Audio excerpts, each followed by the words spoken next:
ایک بزرگ تھے،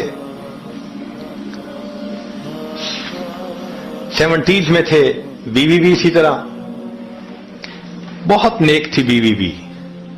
بیوی نے کہا کہ میرا بڑا دل چاہتا ہے کہ نبی علیہ الصلوۃ والسلام کا دیدار نصیب ہو، میں بڑا درود شریف پڑھتی ہوں، نفل پڑھتی ہوں، مگر مجھے واضح زیارت نہیں ہوئی، آپ کو کوئی عمل آتا ہو تو بتا دیں۔ انہوں نے کہا عمل آتا ہے، کرو گی؟ کہا بالکل کروں گی۔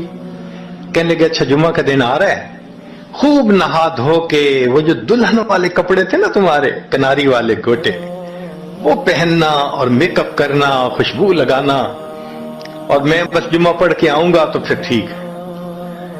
اس نے کہا بہت اچھا۔ وہ اللہ کی بندی نہائی دھوئی، دلہن کی طرح خوب تیار ہوئی، کپڑے دلہن والے پہنے۔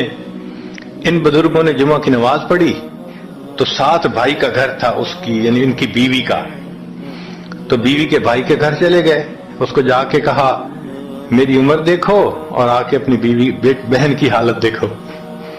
اس نے کہا کیا مسئلہ؟ وہ ساتھ آ گیا۔ اب جب گھر آ کے اس نے دیکھا تو بیوی تو دلہن بنی بیٹھی ہے۔ بھائی کو غصہ آیا، تمہیں اپنی یہ تمہاری عمر اور یہ تمہارے لچھن۔ اس نے تو ڈانٹا اور وہ بیچاری روئی، اس کا دل ٹوٹا، رو رو کے حال برا، سو گئی۔ اللہ کی شان کہ اس نیند میں اس کو نبی علیہ السلام کی زیارت نصیب ہو گئی۔ اب وہ اٹھی تو وہ خوش بھی ہے اور پریشان بھی ہے۔ خوش اس بات پہ کہ زیارت ہو گئی، اور پریشان اس بات پہ کہ میاں نے کیا کیا، خود کہا دلہن بنو اور خود بھائی سے مجھے ڈانٹ پڑوا دی۔ تو پھر اس نے پوچھا کہ آپ نے ایسا کیوں کیا؟ انہوں نے کہا دیکھو میں تمہاری زندگی کو قریب سے جانتا ہوں، میں نے تمہیں اتنا پیار محبت سے رکھا ہے کہ تمہیں زندگی کے کوئی تکلیف نہیں پہنچنے دی میں نے۔